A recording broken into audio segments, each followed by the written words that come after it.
On Philstar Life, lechon, liempo, sisig, and more named in Taste Atlas 50 Best Pork Dishes. Ano-ano yan, Kamo? Lechon, liempo, sisig. Okay. At papakita natin na, ayan. So ito yung pinakalistahan. 50 Best Pork Dishes. 6 actually ang kasama in the Philippines. Number 46, nandyan yung sisig. 40th, inihaw na liempo. Bicol Express, 34th spot. Lechon Kawali, 33rd. Lechon, 29th. 1, 2, 2. Tama ba yung sabi ko? 5 lang pala, 5. Oo. Pero yung mga classic favorites natin na pork dishes ng Pilipino, nandyan. Okay. Mahilig tayo mag-ano dito sa Taste Atlas na to. Pero alam mo ba, crowdsource ito, Denise? Oh. At mga Pinoy din ang bumoboto sa Taste Atlas. Pero may pakialam ba tayo? Wala. Represent. Alam mo, surprise ako wala yung sinigang. Kung mga Pilipino rin yung pasok yun. bumoboto. Kung ang listahan naman ay mga broth. Broth-based dishes. Meron yan. Basta may parang ano yun yung Miss Photogenic sa Miss Universe. Laging panalong Pinoy. Kasi online voting. True lala. Ito pa, in 2017, the late chef, traveler, and author Anthony Bourdain said, and we quote, "Sisig is perfectly positioned to win the hearts and minds of the world. I think it's the most likely to convince people abroad who have had no exposure to Filipino food to maybe look further and investigate further beyond sisig. I think that's the one that's gonna hook them." Na-interview ko yan si Bourdain. Bago pa yung, or parang first day of taping niya pa lang, the first time he came here. Na-interview ko siya doon sa hotel na magsasara ng Sofitel. Doon kami sa ka-level lang Spiral but not quite Spiral. Okay. Sisig pa nga pronunciation eh. Sa airport daw, on the way to sa boarding area, lahat daw ng Pinoy na makasalubong niya, lagi sinasabi ka, "Hey, don't fail to try don't forget to try our sisig."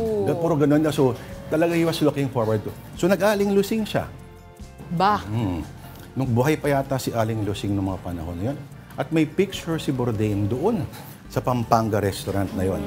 Nga lang, okay, ang sabi ni Bourdain, ang gandang description alam mo, mga Pinoy talaga, kailangan talaga ng international validation para tanggapin natin ang sarili natin. Anong sabi?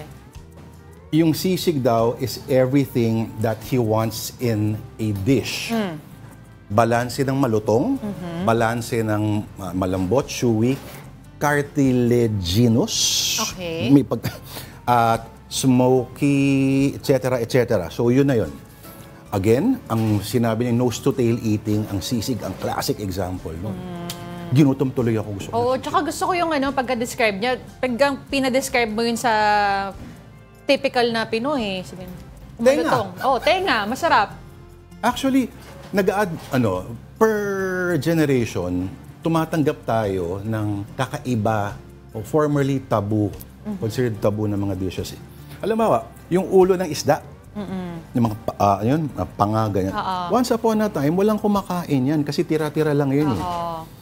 Ang sisig dati, pag sinabi mo na, tenga, ulo. Pero ngayon, kinakain na ng mga bata. Totoo. Diba? Ganun lang yun, nag-evolve tayo.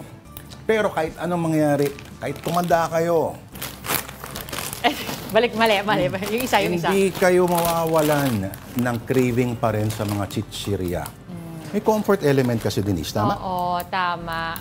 At ito, punta tayo sa susunod nating storya on Philstar.com naman. Filipino animated short film wins at 2 Florida festivals. Pakita natin. Sige nga. Yan. So, ito, ang pangalan niya, si Nelson Blog Caligia Jr. At yung kanyang work ay Sulaiman, a Filipino animated short film based on a Maguindanao folktale. Indra Patra and Sulaiman was victorious at 2 different short films na ginawa sa Florida, sa Estados Unidos. Funded pala ito ng grant ng Cultural Center of the Philippines Innovation Grant Program nung panahon ng lockdown, Denise. Ayan. So, Piruhin mo yan, ano? Ito, nakalagay dito, it is Caligea Jr.'s first international recognition, having only finished as a finalist in the previous international festivals, atop past wins in local animation festivals. Ang maganda rito kasi, Denise, through animation, nakikwento rin natin yung mga storya natin bilang mga Pinoy, no? Kwento ng ating lahi at na-express natin sa international na konteksto. Pero ano itong Michelle D ginawang bilao ang corona?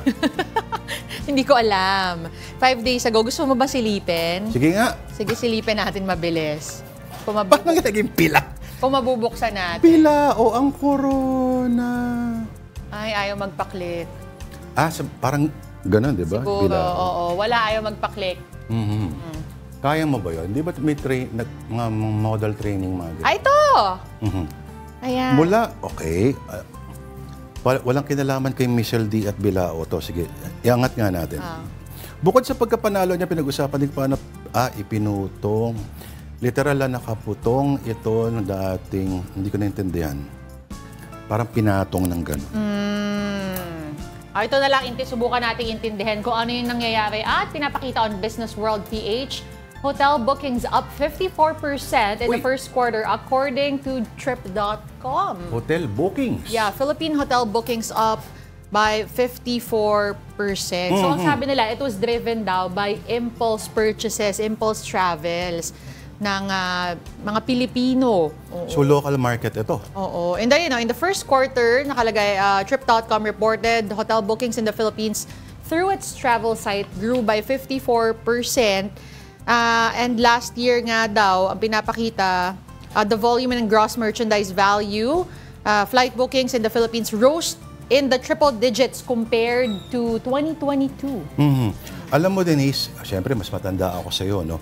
Yung generation namin, once upon a time, makakabiyahe ka lang, kahit sabihin mo hindi abroad, ano, locally, makakabiyahe ka lang pagkasama mo, tito, tita, lolo, lola. Ngayon, ang generation ninyo, mga barkada na, di ba? Nakakabiyahe. Tsaka ang babata, yun ang napansin ko. College students pa lang na, or high school. Mga ganyan. Bilib nga ako kasi kahit ako, inabutan ko naman yung after college na ako na...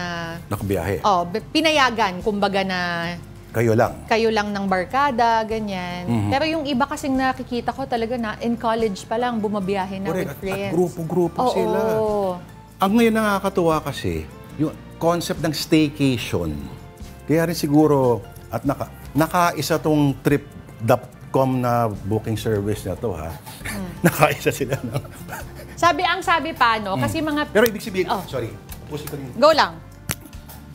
Mas dumadami na rin yung Pinoy na na-appreciate na yung concept nung ang idea kasi natin mag-hotel ka lang pag bibiyahe. Yung simpleng staycation with the family, ay... Pwede, oo. At anong gagawin nila pag nasa hotel? Manonood ng Netflix. Ang ginagawa rin nila sa bahay. Pero yung idea nito, yung feeling mo pampered ka, Denise. Oo. Feeling mo relax ka kasi wala ka sa usual setup. Ginagawa mo ba at nabago yung routine. Bihira. Oo. Iba-bakasyon ko na lang na talagang bakasyon. Oo.